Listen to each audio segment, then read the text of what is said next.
Boa noite, meus queridos irmãos. Estamos felizes por mais uma oportunidade de juntos rogarmos a Jesus, aos Espíritos amigos, que nos instrua, nos ilumine e nos dê a condição de receber todos os esclarecimentos trazidos no Evangelho de Jesus.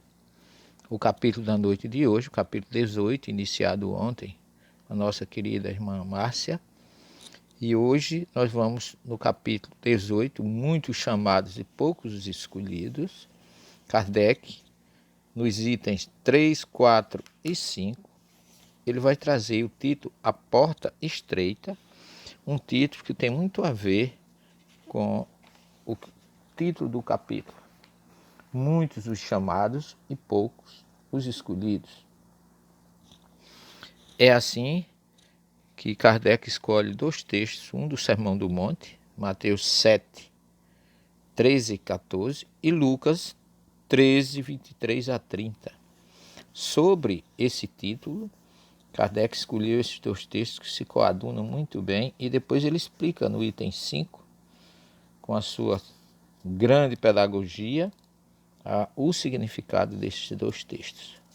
Se não vejamos o que diz Mateus, que Jesus, falando para as multidões que ouviam às margens do mar da Galileia, ele diz: entrai pela porta estreita, porque a porta da perdição é larga e o caminho que ela conduz é espaçoso, e há muitos que por ela entram. Como a porta da vida é pequena, como o caminho que ela conduz é estreito, e como há poucos que a encontram.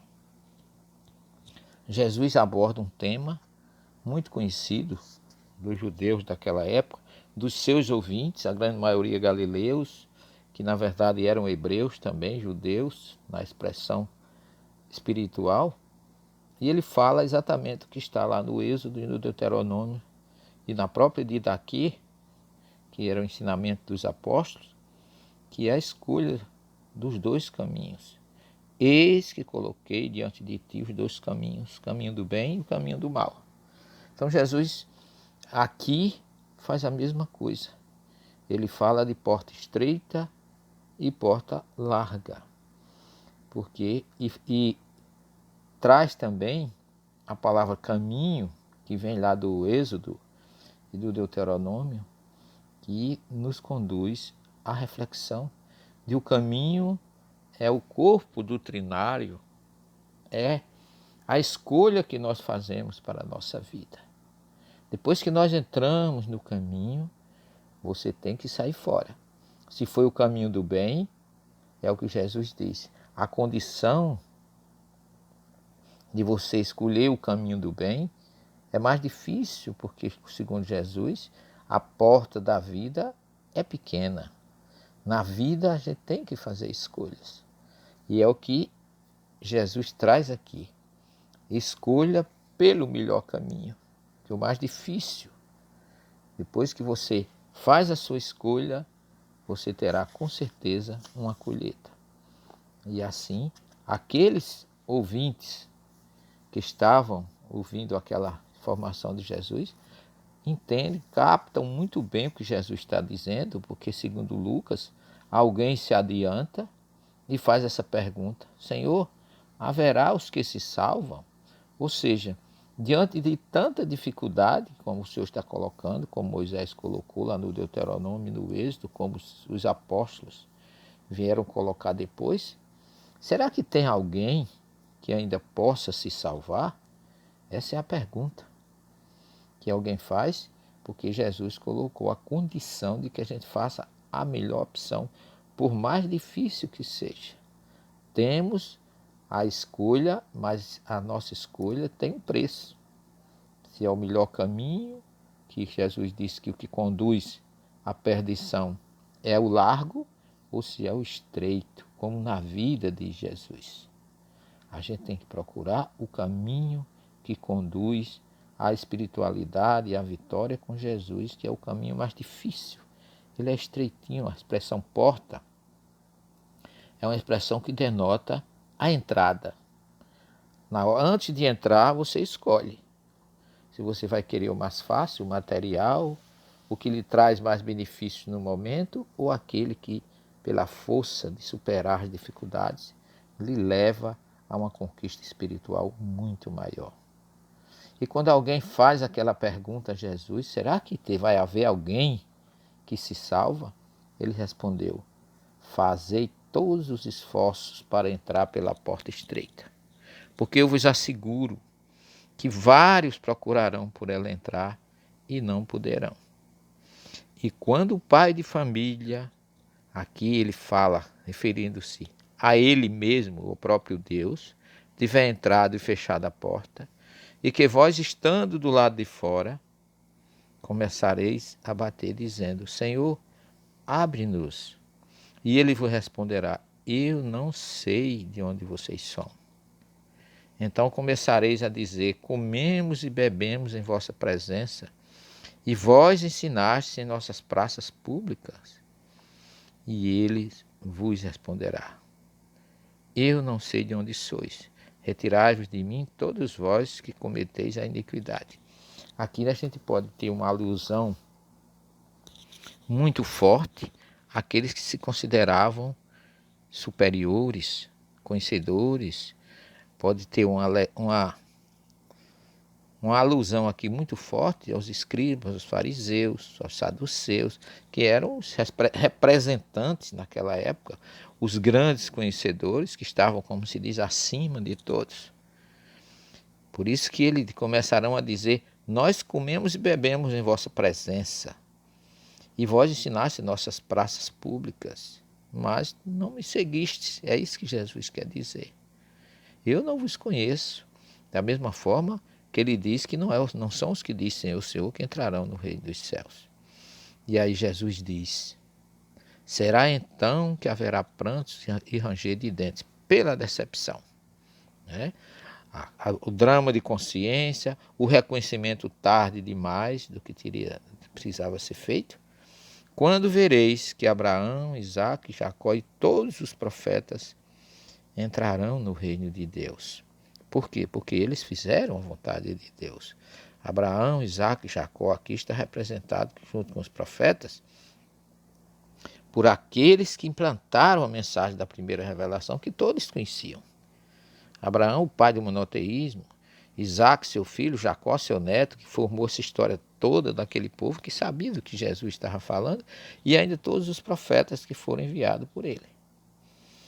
E que outros, vós outros, sereis enxotados para fora.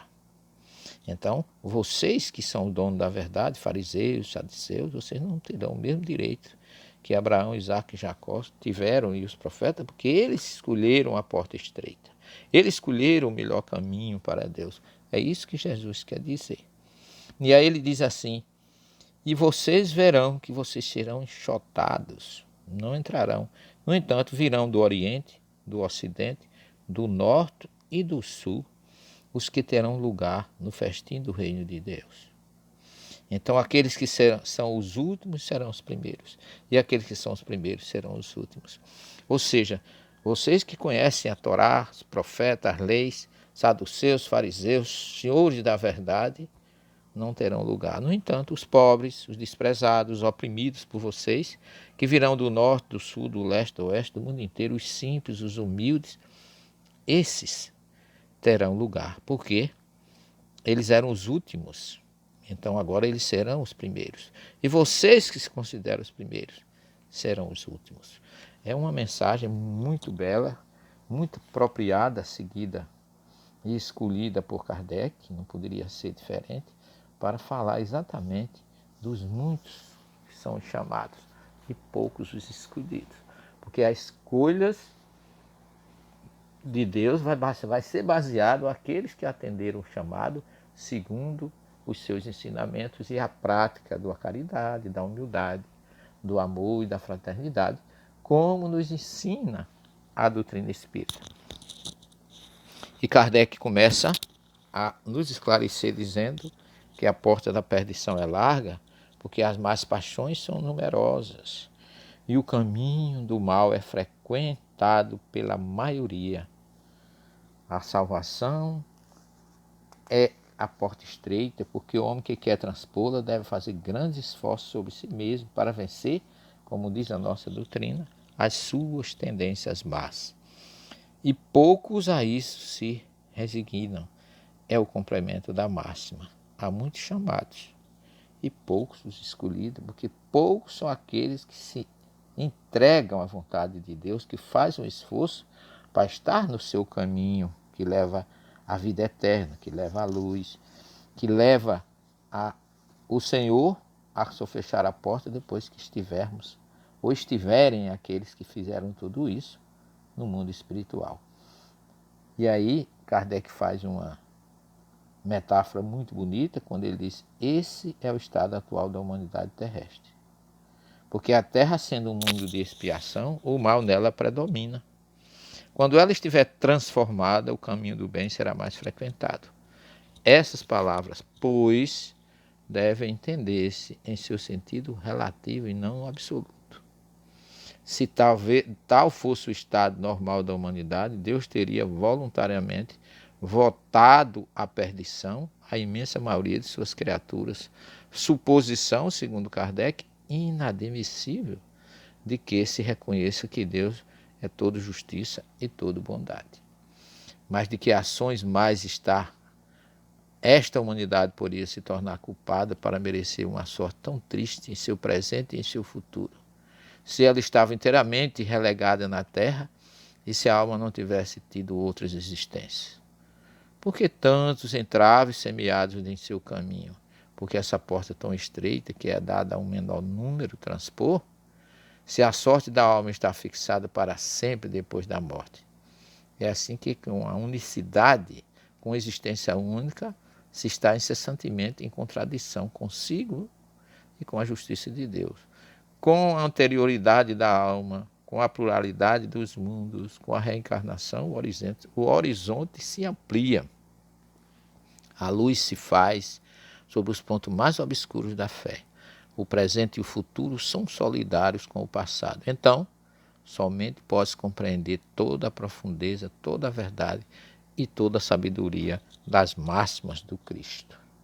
Linda mensagem, linda análise de Kardec, que nos deixa confortados e felizes por saber que Deus é todo amor. E se você não encontrou a porta estreita agora, em uma outra existência ou no futuro, lhe será dado a oportunidade. É assim que a Terra é um planeta de expiação e prova, para que nós tenhamos mais méritos em escolher o bom caminho, mesmo diante de tantas dificuldades no presente, gerada, logicamente, por nós no passado. Agradeçamos a Deus essa lógica, essa razão e esse bom senso que a doutrina espírita nos traz em torno dos ensinamentos do Cristo, sobre a análise de Kardec e o esclarecimento e a luz trazidas pelo Espírito da Verdade. Que o Dr. Bezerra de Menezes esteja conosco, como sempre. Gratos que somos à presença dele e à sua falange de amor, que sempre traz luzes às necessidades de cada um de nós, daqueles que estão no grupo da prece, de todos os irmãos do grupo NPM e demais amigos que sintonizam conosco, que estão sempre, todas as noites aqui, felizes pela oportunidade de ser útil à causa do Evangelho de Jesus. Que o Dr. Bezerra possa fluidificar esta água, que com certeza iluminará os nossos espíritos e reconfortará a nossa matéria, para escolhermos o bom caminho ao reencontro do Mestre. Que o Dr. Bezerra possa estar conosco cada vez mais, recebendo de nós a gratidão desta oportunidade que nunca pode ser esquecida por todos nós. Gratidão pela felicidade de poder estar sob a égide desse Espírito de luz, 13º apóstolo do Cristo, que nos traz todas as noites as bênçãos da verdade que liberta. E a vocês, queridos irmãos, a minha gratidão particular por podermos unidos e reunidos rogarmos pela humanidade neste momento difícil, em que possamos vencer com simplicidade e humildade, porém com iluminação para sabermos escolher a porta estreita que leva ao Cristo. Que Ele fique com todos vocês. Tenham todos uma boa noite e até amanhã, se Deus assim nos permitir. Muita paz a todos.